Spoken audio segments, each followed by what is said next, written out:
Good morning students.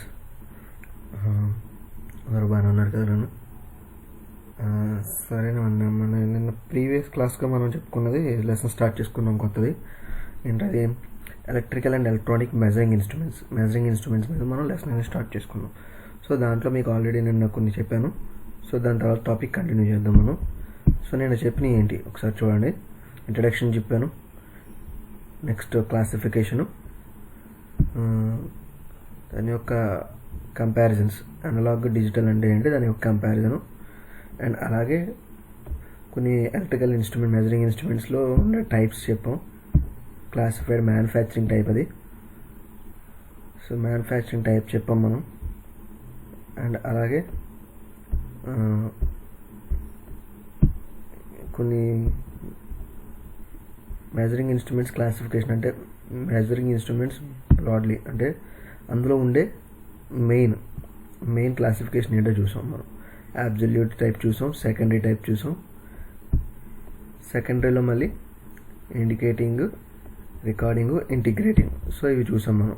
So వీటిపైన already మీకు వీటి పిక్స్ కూడా చూపించాను. రికార్డింగ్ ఎలా ఉంటుంది, ఇండికేటింగ్ ఇన్స్ట్రుమెంట్స్ ఎలా ఉంటాయి, రికార్డింగ్ ఇన్స్ట్రుమెంట్స్ ఎలా ఉంటాయి, ఇంటిగ్రేటెడ్ ఇన్స్ట్రుమెంట్స్ ఎలా ఉంటాయి అనేది. అలాగే మళ్ళీ మనకి ఇండికేటింగ్ ఇన్స్ట్రుమెంట్స్ వచ్చేసరికి దాంట్లో ఉండే ఎఫెక్ట్స్, దాని యొక్క పాయింటర్ యొక్క ఎఫెక్ట్స్ ఏ విధంగా ఉంటాయి, ఆ ఇన్స్ట్రుమెంట్స్లో ఏముంటాయి, డిఫ్లెక్టింగ్ టార్క్ ఎలా ఉంటుంది, కంట్రోలింగ్ ఎలా ఉంటుంది, అండ్ అలాగే డాంపింగ్ టార్క్. అంటే మనకు ఆ ఇండికేటింగ్ ఇన్స్ట్రుమెంట్స్ వర్కింగ్కి సంబంధించిన క్యాలిబ్రేషన్, పాయింటర్ మూవింగ్కి సంబంధించి మనం అందులో ఉండి తెలుసుకున్నాం. సో నేను డిఫ్లెక్టింగ్ టార్క్ కోసం అండ్ కంట్రోలింగ్ టార్క్ కోసం కూడా మీకు ఆల్రెడీ చెప్పాను నిన్న. సో ఈరోజు మనం డాంపింగ్ టార్క్ చూద్దాం. సో చూడండి, damping torque is necessary but avoid oscillation of moving system pointer about the final deflecting position, owning the inerting of the moving parts as bringing the moving system to reset the deflecting position quickly. So damping torque అంటే ఏంటన్నా, మనకి ఇప్పుడు pointer మనకు ఒక చోటకి వెళ్ళింది అనుకోండి, అక్కడ మనకి అది ఆసిలేషన్ ఇస్తుంటుంది. అంటే అక్కడ కొంచెం అటు ఇటు, అంటే ఈ స్కేలర్ అంటే 10 లేదా 11, ఇప్పుడు 9, 10 మధ్యలో అలా ఆసిలేట్ అవుతుంటుంది. సో ఆ ఆసిలేషన్ అనేది లేకుండా మనకి పాయింటర్ని మనం కరెక్ట్గా డిఫ్లెక్ట్ చేయడానికి, డిఫ్లెక్టింగ్ పొజిషన్ తీసుకురావడం అంటే స్టాండర్డ్ పొజిషన్ తీసుకురావడం కోసం వాడేది డిఫ్లెక్టింగ్ టార్క్ మనకి. సో దాంట్లో డిఫ్లెక్టింగ్ టార్క్ చూడండి, deflecting torque must operating only when moving system of the instruments actually working is always oppose its motion. The various methods of obtaining damping torque. So damping torque అనేది మనకి only for moving system, అదొక moving operating system. అది ఏం చేస్తుంది, working ప్లేస్లో అపోజెస్గా పనిచేస్తుంది. అంటే ఇప్పుడు ఒక పాయింటర్ ఉందనుకో, పాయింటర్కి అపోజెస్గా వెళ్తుంది. దానికంటూ కొన్ని ఉంటాయి. అంటే ఇప్పుడు మనకి దానికి ఒక రాడ్ కనెక్ట్ చేస్తున్నాం, పిస్టన్ అవనండి, రాడ్ అవనండి. ఇప్పుడు మన పాయింటర్ ఉంది, పాయింటర్ మనం ఏం చేస్తున్నాం. సో చూడండి, ఇక్కడ బ్యాలెన్సింగ్ అంటే సపోర్ట్, అన్సపోర్టెడ్ వర్క్. ఇది మనకి అపోజిట్స్లో మనం దీన్ని కనెక్ట్ చేస్తున్నాం. దేనికి, మనకి సర్టెన్ వర్కింగ్ అవడం కోసం, దాని నుంచి ఒక మూమెంట్ అవడం కోసం చేస్తున్నాం. అదేవిధంగా చూడండి, ఎయిర్ ఫ్రిక్షన్ డాంపింగ్, దాంట్లో fluid friction damping, eddy current damping, air friction damping. ఈ ఎయిర్ ఫ్రిక్షన్ డాంపింగ్ అనేది వచ్చేసరికి మనకి ఎక్కడంటే మనకు కొన్ని చోట్ల ప్రెషర్ గేర్స్ వాటిది మెజర్ చేస్తారన్న. ఇప్పుడు మన ఇండస్ట్రీస్ తీసుకోండి, ఇండస్ట్రీస్లో మన పవర్ సబ్స్టేషన్స్ తీసుకోండి, దాంట్లో ఎంత ప్రెషర్ ఫ్లో వెళ్తుంది అనేది చెక్ చేయడం కోసం. బాయిలర్లో స్టీమ్ ఎంత ప్రెషర్ వెళ్తుంది అంటే అదంతా ఆవిరే కదా స్టీమ్ అనేది. సో అంటే అది ఎయిర్లోకి వస్తుంది కదా అది కూడా. సో దానికి సంబంధించిన వాటికి క్యాలిబ్రేషన్ మీటర్ ఇది. సో దానికి ఏం వాడుతున్నారు, సో చూడండి, ఎయిర్ ఛాంబర్ గల పిస్టన్ ఛాంబర్ వాడుతున్నాడు. దానికి ఏం చేస్తున్నాడు, స్పిండిల్ కనెక్ట్ చేస్తున్నాడు, పాయింటర్, స్కేలు. సో దీంట్లో ప్రెషర్ని బట్టి అది ఏం చేస్తుంది, మనకి ఈ పాయింటర్ని మూవ్ చేయడం జరుగుతుంది, మనకి ఎంత ప్రెషర్ వెళ్తుందని చెప్పేసి. సో దీనికి ఈక్వల్గానే ఇది కూడా ఉంటుంది. దాని మూమెంట్ని బట్టే మనకి ఇక్కడ ప్రెషర్ మూమెంట్ అనేది. ఇప్పుడు ప్రెషర్ అప్లై అయిందనుకో, ఇది కిందకి ఇలా డౌన్ అవడం, దీని పాయింటర్ని లేపడం జరుగుతుంది. సో అది అంటే అక్కడ ఏం చేస్తుంది, ప్రెషర్ ఛాంబర్ని మనం ఈ ఎయిర్ ఛాంబర్కి ఈ పిస్టన్ అంటే దీని నుంచి వచ్చిన పిస్టన్ లైన్ని మనం దీనికి కలుపుతున్నాం, దీనికి ఆపోజిట్గా ఉన్నది. సో అది చెప్తున్నాడు. Fluid friction damping. ఈ ఫ్లూయిడ్ ఫ్రిక్షన్ డాంపింగ్ అంటే ఏంటి, ఈ ఫ్లూయిడ్ ఫ్రిక్షన్ డాంపింగ్ కూడా నథింగ్ బట్ ఇది కూడా ఇప్పుడు మనకు ఆయిల్స్ ఉంటాయి, లేదంటే ఇండస్ట్రీస్లోనే చూడండి లిక్విడ్స్ ఫ్లో అవుతాయి, స్టీమ్ వాటర్ అంటారు, బాయిలర్ వాటర్ అంటారు, లేదంటే ఆయిల్స్ ఉంటాయి మనకి టర్బైన్ రన్ చేయడం కోసం లూబ్రికెంట్ ఆయిల్ అని చెప్పేసి ఇలాంటివి కొన్ని చాలా వాడతారు. కొన్ని అంటే అక్కడ రిక్వైర్మెంట్ బట్టి రిక్వైర్మెంట్ ఆయిల్స్ ఉంటాయి. ఇప్పుడు డీజిల్స్ ఉన్నాయి, ఇప్పుడు డీజీ జనరేటర్స్ ఉన్నాయి. డీజీ జనరేటర్స్ అంటే దాంట్లో డీజీ జనరేటర్ మెజరింగ్ ఎంత డీజిల్ ఉందనేది కూడా మనకి ఇండికేట్ చేయడానికి ఒక మీటర్ అనేది పెట్టుకుంటుంది దాంట్లో. సో దానికి సంబంధించి fluid friction. So fluid friction అంటే చూడండి ఎలా ఉంది ఇక్కడ మనకి. సో దీనికి మనం రొటేటర్ స్పిండిల్ కనెక్ట్ చేస్తున్నాం, ఇన్స్ట్రుమెంట్ ఆఫ్ స్పిండిల్. ఇక్కడ ఏం చేస్తున్నాం అంటే దాంట్లో వెయిట్ని బట్టి అది మనకి పైకి వస్తుంది. ఇప్పుడు మనకి ఆయిల్ ఉందనుకున్నా అది ఏం చేస్తుంది, దాన్ని పైకి పంపిస్తుంది ప్రెజర్ తోటి. మనకి ఇక్కడ అది మూవ్ అవ్వడం జరుగుతుంది ఇంత ఆయిల్ ఉందని. అది డౌన్ ఇప్పుడు ఆయిల్ తగ్గే కొద్ది మనం వాడకానికి అంటే దీనికి ఎక్కడో ఒక చోట పైప్ కనెక్ట్ చేసి వాడకంగా వాడతారు కదా, ఆ వాడినప్పుడు ఏమవుద్ది ఇది ఇలా డౌన్ అవ్వడం, దాంట్లో మనకి స్పిండిల్ నుంచి ఒక మీటర్లో మనకి తగ్గుతున్నట్టు చూపిస్తుంది. సో మన ఇంచుమించుకి ఇది ఎలాగంటే ఫ్లూయిడ్ ఫ్రిక్షన్ డాంపింగ్ అనేది మన బైక్స్లో వాడే పెట్రోల్ ఇండికేటర్ టైప్ ఇది. సో ఆ విధంగా ఉంటుంది ఇది. ఇప్పుడంటే మనకి అన్ని డిజిటల్ వచ్చేసినాయి, బట్ మనకి డిజిటల్ దాంట్లో ఇప్పుడు వచ్చిన డిజిటల్ దాంట్లో ఏంటంటే మనకు సరిగ్గా తెలియట్లేదు. లోపల సెన్సార్ పెడుతున్నాడు, పెట్రోల్ సెన్సార్ ఎంత లెవెల్ అనేది. ఆ లెవెల్ వల్ల ఏంటంటే పెట్రోల్ సెన్సార్ మనకు పెట్రోల్ ఉన్నా సరే ఒక పాయింట్ చూపించడం, లేదంటే దాన్ని బ్లింక్ చేయడం లాంటివి జరుగుతుంది. అది ఎప్పుడైనా మరి మనం పెట్రోల్ ట్యాంక్ మూవ్ చేసాం అనుకోండి, అప్పుడు మళ్ళీ 4 పాయింట్స్ రావడం జరుగుతుంది. అంటే సెన్సార్కి చిన్న టచింగ్ అంటే చిన్న తేమ జరిగినా సరే దాంట్లో మనకి ఏంటంటే ఇండికేట్ చూపించేస్తుంది. అంటే పెట్రోల్ లేకపోయినా దానికి పై వరకు ఫుల్ ట్యాంక్ వరకు చిన్న తేమ ట్యాంకర్ మూవ్ చేసినప్పుడు మనం అటు ఇటు ఊపినప్పుడు ఆ ట్యాంకర్ ఫుల్ పాయింట్ దాన్ని తగిలింది అనుకోండి, ఆ సెన్సార్ ఏం చేస్తుంది ఫుల్ పెట్రోల్ ఉన్నట్టుగా చూపిస్తుంది మనకి. సో బట్ మనం అలా కాదు, ఇప్పుడు ఏంటంటే వచ్చిన డిజిటల్ అట్లా ఏం చేస్తున్నాం అంటే పెట్రోల్ ట్యాంక్ ఓపెన్ చేసి పెట్రోల్ ఉందో లేదో చూసుకుని దాని తర్వాత దాన్ని వాడడం జరుగుతుంది. సో అది ఆ విధంగా. తర్వాత eddy current damping. Eddy current damping అంటే ఇది మనకి ఏంటంటే ఈ ఎడ్డీ కరెంట్ డాంపింగ్ అనేది సో మనకి ఈ ఆయిల్ లాగా లేదంటే ఎయిర్ ప్రెషర్ లాగా అది ఫ్లోయింగ్ వీటిని బట్టి ఉంటుంది. ఈ ఎడ్డీ కరెంట్ డాంపింగ్ అనేది ఎలాగంటే మనకి ఇది కరెంట్ మీటర్ అనమాట.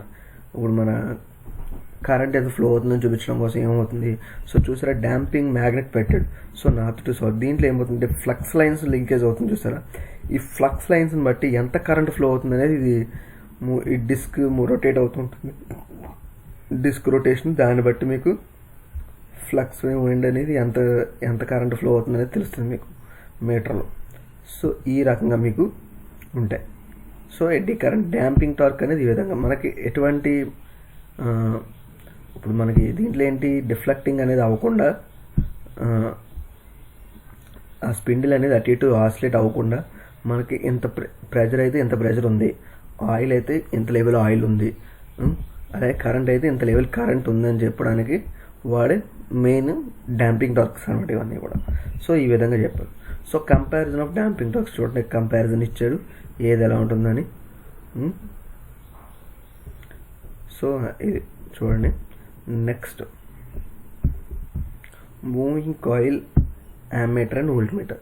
సో ఇది మెయిన్ ఇంపార్టెంట్ అనే ఈ మెజరింగ్ ఇన్స్ట్రుమెంట్స్కి వచ్చేసరికి ఇప్పుడు మూవింగ్ కాయిల్ గురించి చెప్పిన తర్వాత మూవింగ్ ఐరన్ ఉంటుంది. అంటే దీన్ని ఏమంటారంటే ఇక్కడ మూవింగ్ కాయిల్ని ఇచ్చాం పిఎంఎంసి అంటారు. ఇది పర్మనెంట్ మ్యాగ్నెట్ మూవింగ్ కాయిల్ అని వస్తుంది అనమాట. పిఎంఎంసి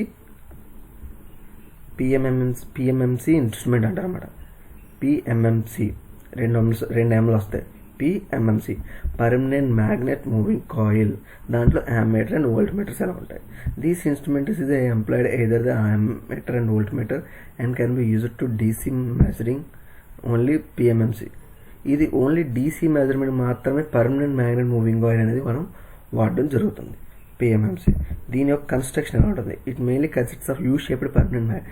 దీంట్లో మనకి U shape permanent magnet piece అనేది వాడతాడు. Regulate the coil and main turns of wire wounded and aluminum forms inside the core as shown in the figure. The function of iron core soft iron. So దీంట్లో వాడే iron ఏంటి soft iron వాడతాడు. దాని యొక్క so working చూడండి, construction అనేది ఇక్కడ మీకు diagram చూస్తే తెలిసిపోతుంది. సో చూడండి, when the instrument is connected to the circuit, the operating current flow through the coil. The current carrying coil is placed in the magnetic field produced by permanent magnet and therefore the coil experiences the force and the coil is attracted to the spindle. Attached to the spindle, the spindle rotates the hands, the pointer moving on a graduated scale shown in the magnet magnitude of the electrical quantity. So చూడండి PMMC instruments గురించి ఏం చెప్తున్నాడు, ఒక you shaped మ్యాగ్నెట్కి ఒక circuit ఇప్పుడు దానికి circuit connect చేసాం. దాంట్లో ఏమవుతుంది, దాంట్లో కరెంట్ క్యారింగ్ కాయిల్, మధ్యలో కరెంట్ క్యారింగ్ కాయిల్ పెట్టారు చూడ, దీనికే మనకి స్పిండిల్ కూడా కనెక్ట్ చేయడం జరిగింది. ఇంకో పాయింటర్ చూడండి, దానికి స్ట్రైట్ స్పిండిల్ ఒకటి పెట్టాడు. సో దీన్ని బట్టి ఏమవుతుంది మనకి, సో దాంట్లో కరెంట్ క్యారింగ్ కాయిల్ ఏం చేస్తుంది, దాని చుట్టూ మ్యాగ్నెటిక్ ఫీల్డ్ అనేది ప్రొడ్యూస్ చేసుకుని నార్త్ టు సౌత్. సో అది పాయింటర్ అనేది రొటేట్ చేయడం జరుగుతుంది. అది సో ఆ రొటేట్ చేయడం వల్ల మనకి ఈఎంఎఫ్ జనరేషన్ అన్న మ్యాక్సిమం ఇది. సో దీంట్లో డీసీఐ అనేది మనకు ఫ్లో అవుతుంది. అప్పుడు మనకి ఎంత కరెంట్ ఫ్లో అవుతుంది అనేది ఈ పాయింటర్ మీద మనకి రొటేషన్లో తెలుస్తుంది అనమాట మనకి. సో ఇది ఐసోమెట్రిక్ వ్యూ, ఇది సెక్షనల్ వ్యూ ఇది. సో ఈ రెండు డయాగ్రామ్స్ కూడా డ్రా చేయండి. సో దీంట్లో ఎర్రర్స్ చూడండి, ఎర్రర్స్ పరంగా ఏముంటాయి, టెంపరేచర్ అంటే మనకి హీట్ని బట్టి కొన్ని ఎర్రర్స్ ఉంటాయి. ఫ్రిక్షనల్ ఎర్రర్స్ అంటే మనకి దాంట్లో వచ్చే ఫ్రిక్షనల్ ఎర్రర్స్ అంటే ఆ మూమెంట్లో వచ్చే కొన్ని ఎర్రర్స్ ఉంటాయి. నన్ను ఫ్రిక్షనల్ డాంపింగ్ టాక్స్ ఇవన్నీ చూసారా, ఆ ఫ్రిక్షనల్గా కొన్ని ఎర్రర్స్ ఉంటాయి. అంటే అది యూనిఫామ్గా చూపించకపోవడం గట్రా జరుగుతుంది. మెకానికల్ అన్బ్యాలెన్స్ అంటే మెకానికల్ పరంగా అన్బ్యాలెన్సింగ్గా ఉంటుంది. అది మెకానికల్ వర్క్ అనేది కొంచెం అన్బ్యాలెన్సింగ్గా జరుగుద్ది. అబ్జర్వేషన్ అంటే మనం చూడడంలో కొంచెం ఎర్రర్స్ జరిగే ఛాన్సెస్ ఉన్నాయి. అలాగే ఏజింగ్ అంటే అది consists of matter as aging affected of stress and control springs due to which the control torque decreases, the deflecting increases, the amount of failure of control mechanism. So ageing అయ్యే కొద్ది ఏమవుతుంది, దాంట్లో ఉన్న equipment అనేది కొంచెం అంటే springs ఇలాంటివన్నీ కూడా కొంచెం డ్యామేజ్ అయ్యే ఛాన్సెస్ ఉందని చెప్తున్నాడు. సో అది చెప్తున్నాడు. దీనిలో అడ్వాంటేజెస్ చూడండి, power consumption is less, very affected eddy current damping, uniform scale, no hysteresis losses. As working field is very strong, they are no affected by stray field, very accurate and reliable, high torque weight ratio, range can be extended by using shunt and multi, scale range of the 270 degrees. So ఇది చెప్పాడు. So 270 degrees వేలో 270 degrees దగ్గర కూడా మనకి DC metre scale అనేది వాడచ్చు అని చెప్తున్నాడు మనకి. Such instruments cannot be used in AC measurements. ఇది దీన్ని ఏసీకి మెజర్ చేయడం use, costly as compare to moving iron instrument. So moving iron కన్నా కాస్ట్ ఎక్కువ ఉంటుంది. Some errors is set due to the ageing of control springing is permanent magnet. So errors అనేది దాంట్లో ఏముంది, ఏజింగ్, కంట్రోలింగ్ స్ప్రింగ్, వీటి వల్ల కొంచెం damage అయ్యే ఛాన్స్ ఉంది. కన్స్ట్రక్షన్ ఇస్ డిఫరెంట్, దీన్ని కన్స్ట్రక్ట్ చేయడం చాలా డిఫికల్ట్. అప్లికేషన్స్ ఉంది, DC ammeter, DC voltmeter. Sorry ఇది డీసీ వస్తుంది.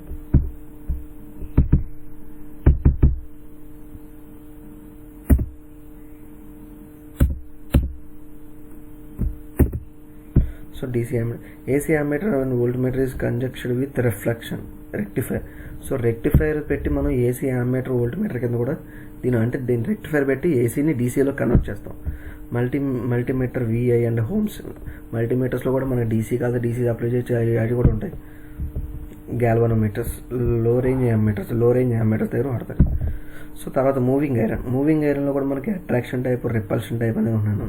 సో ఇదేంటిది మూవింగ్ ఐరన్ చూడండి. when the instrument is connected to the circuit, the operation current flow through the coil. The current setup of magnetic field in the coil as shown in the figure. In other words, the coil behaves like a magnet and therefore its attraction the soft iron piece towards it. The resulting is that is iron moving into the coil uses the spindle and pointer to rotate about the own axis. So వాటి own axis. So చూడండి ఇది కూడా same మనకి దానిలాగా ఉంటుంది అన్న, magnetic field అనేది produce అవ్వడం జరుగుతుంది. దీంట్లో మ్యాగ్నెటిక్ ఫీల్డ్ అంటే కరెంట్ క్యారింగ్ కనెక్ట్, దాంట్లో ఉన్న వైండింగ్ ద్వారా మనకి ఏమవుతుంది, మ్యాగ్నెటిక్ ఫీల్డ్ అనేది ప్రొడ్యూస్ అవ్వడం జరుగుతుంది. సో దానివల్ల ఏమవుతుంది, మనకి ఇచ్చిన ఫ్లో కరెంట్ బట్టి మనకి పాయింటర్ మూవింగ్ అవ్వడం అనేది జరుగుతుంది. సో ఇది చూడండి, ఇది ఐసోమెట్రిక్ అండ్ సెక్షనల్ వ్యూస్ ఇది. సో దీంట్లో మనం ఏం చూసాం, అట్రాక్షన్ టైప్ చూసాం. అదేవిధంగా డిఫ్లెక్షన్, రిపల్షన్ టైప్ కూడా సేమ్ అలాగే ఉంటుంది, అది కూడా రాసుకోండి. అండ్ ఎర్రర్స్ ఇన్ ఎంఏ ఇన్స్ట్రుమెంట్స్లో పెద్ద ఏముంటుంది మనకి ఎర్రర్స్. అడ్వాంటేజెస్ కూడా చూడండి. These instruments are cheap, robust and simple in construction. ఇది చాలా తక్కువ రేట్కి వస్తుంది, దాని కన్స్ట్రక్షన్ కూడా చాలా ఈజీగా ఉంటుంది. The instruments can be used both DC as well as AC. రెండిట్లో కూడా వాడచ్చు, డీసీకి ఏసీ కూడా వాడచ్చు. These instruments are also reasonable accurate. These instruments have high operation torque. These instruments can withstand overload momentarily. So overload ఇచ్చిన అది మొమెంటర్లో చూడండి స్టాండర్డ్గా ఉంటుంది తప్ప డ్యామేజ్ అవ్వదు. These are maintain free instruments. దీన్ని చాలా ఫ్రీగా మెయింటైన్ చేయొచ్చు. Scale of these instruments is not uniform because of pneumatic damping. Power consumption is high. Errors are introduced due to hypotenuse and stress magnetic field. Errors are introduced due to change in frequency in case of AC. So errors కూడా చెప్పాడు. So దీని యొక్క comparison table. So ఇక్కడ వరకు చూసారు కదా. So ఈ comparison table కూడా రాసుకోండి. దీనికి నెక్స్ట్ క్లాస్లో ఇది తర్వాత చెప్పుకున్నాం. ఇదంతా కూడా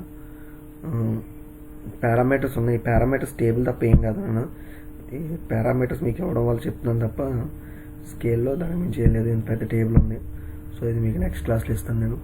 సో ఇక్కడ వరకు రాసుకోండి. ఇవాళ moving iron, moving oil, lamping dark కోసం.